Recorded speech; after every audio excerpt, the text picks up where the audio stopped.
મોટા સમાચાર આજના દિવસના એ પણ છે કે મનસુખભાઈ વસાવાએ મોટો ધડાકો કર્યો છે। ભાજપના જ સાંસદ મનસુખ વસાવાએ આક્ષેપો કર્યા છે, રાજકીય પક્ષો પર આક્ષેપ કર્યા છે। સૌથી પહેલા તો આમ આદમી પાર્ટી પર આરોપ લગાવ્યો છે, કહ્યું છે કે આમ આદમી પાર્ટીના નેતાઓ મોટા પાયે તોડપાણી કરે છે અને આમ આદમી પાર્ટીના નેતાઓ નાક દબાવીને તોડ કરે છે। બે કાર્યક્રમમાં 50 થી લઈને 75 લાખ રૂપિયા સુધીનો તોડ કરવાનો પ્રયાસ કર્યો આમ આદમી પાર્ટીએ, તેવો દાવો મનસુખ વસાવાએ કર્યો છે।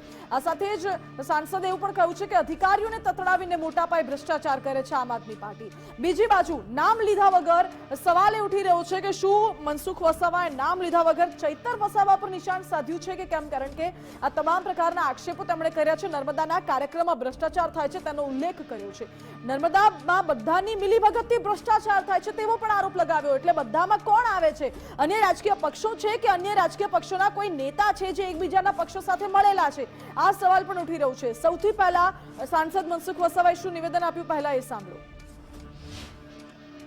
એવા નાના એવા કામોની અંદર આ રીતના તપાસ માંગવી, સોશિયલ મીડિયા મૂકવું, પ્રેસમાં પ્રસિદ્ધિ આપવી અને પછી અધિકારી અને એજન્સી પાસેથી કોઈને કોઈ રીતના એને તોડ કરવામાં આવે છે। આવો આખા ટ્રાયબલ જિલ્લાના મોટા ભાગના તાલુકામાં એ નેતાનો એની સાથે 2, 4, 5 લોકો એ આખી ટીમ જ છે, એ પ્રવાસ હોય છે અને આવા કામ થયેલા હોય એ એની ટીમ જ બતાવે કે આ તાલુકામાં આ જિલ્લામાં આ પ્રકારના કામો થયા છે અને આ રીતના પ્રસિદ્ધ કરવાનું અને તોડપાણી કરવાનું અને લાખો રૂપિયામાં તોડ થાય છે। એવું લાખો રૂપિયામાં તોડ થાય છે। આમ આદમી પાર્ટીના લોકોનું એક પ્રકારનું આખા ટ્રાયબલ વિભાગની અંદર આખું એક નેટવર્ક છે અને એના કારણે વિકાસના કામોમાં કોઈને કોઈ રીતે રોડા નાખવાના ધંધા આ પ્રકારના કરે છે। હું ચોક્કસ માનું છું કામ થતું હોય ત્યાં ક્ષતિ હોય તો ક્ષતિ હોય તો એમાં ઘણા બધા નિયમો છે, યોગ્ય છે કે તપાસ માંગો તમે, પણ તપાસ માંગે એને પ્રશ્નોનો ઉકેલ લાવવો જોઈએ, પણ આ તો એને પછી તોડપાણી કરો।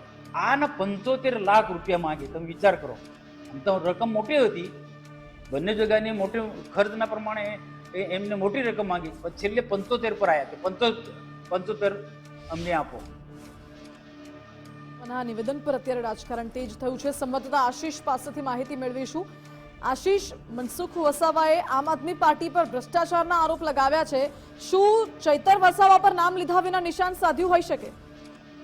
બિલકુલ, ખાસ વાત કરીએ તો જે આ મુદ્દો છે 31 જે ઓક્ટોબર જે છે રાષ્ટ્રીય એકતા દિવસની ઉજવણી અને ત્યારબાદ 15 તારીખે 15 નવેમ્બર જે બિરસા મુંડાની જન્મ જયંતિને જે કાર્યક્રમ થયા અને જે કાર્યક્રમમાં પ્રધાનમંત્રી મોદી આવ્યા હતા અને જેને કરોડો રૂપિયાનો ખર્ચ કર્યો, જે બાબતનું ચૈતર વસાવાએ અધિકારીઓની જે સંકલન બેઠકમાં અધિકારીઓ પાસે ખર્ચનો જે માંગ કરી હતી કે કેટલો ખર્ચ થયો છે, તે બાબતને લઈને આજ દિન સુધી આ વિવાદ જે છે એ શરૂ થયો છે।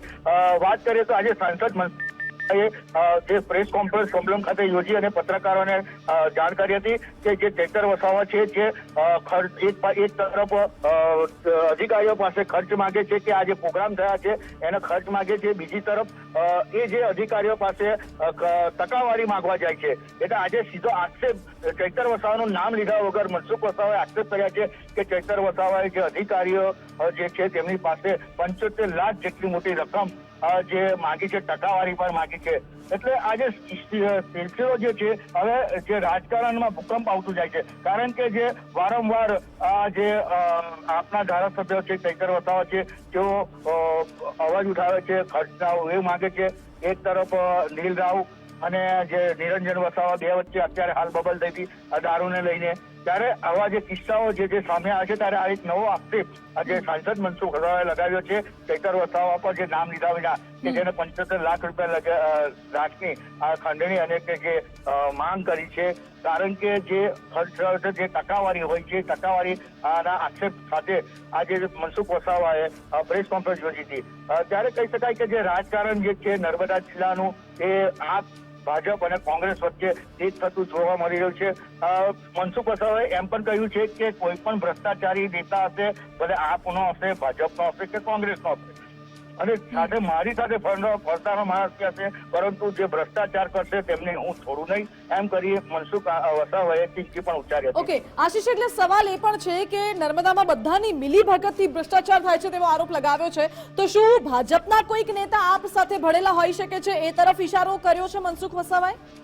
બિલકુલ વાત કરીએ તો જે સાંસદ મનસુખ વસાવાએ એમ પણ કહ્યું છે કે એક લેટર એમની પાસે આવ્યો છે. એ લેટરમાં ભાજપ, કોંગ્રેસ અને આપના મિલીભગતથી આ તમામે તમામ જે ભ્રષ્ટાચારો થઈ રહ્યા છે એમને એક પણ વાત એવી કરી હતી કે જે મનરેગા જે કૌભાંડ થયું તેમાં પણ આ ભાજપ અને કોંગ્રેસના નેતાઓ સામેલ હતા, ઉચ્ચ નેતાઓ સામેલ હતા. અને તે દરમિયાન નર્મદા જિલ્લાના પણ અનેક નેતાઓ ભાજપના, કોંગ્રેસના અને આપના ચૈતર વસાવા સાથે પણ છે અને ચૈતર વસાવા ભાજપ વાળા સાથે પણ છે. એમ કરી મિલીભગતથી આ જે ભ્રષ્ટાચાર આચર્ય છે તેના આક્ષેપો પણ મનસુખ વસાવાએ આજે કર્યા છે. જી આશીષ, આભાર આપનો.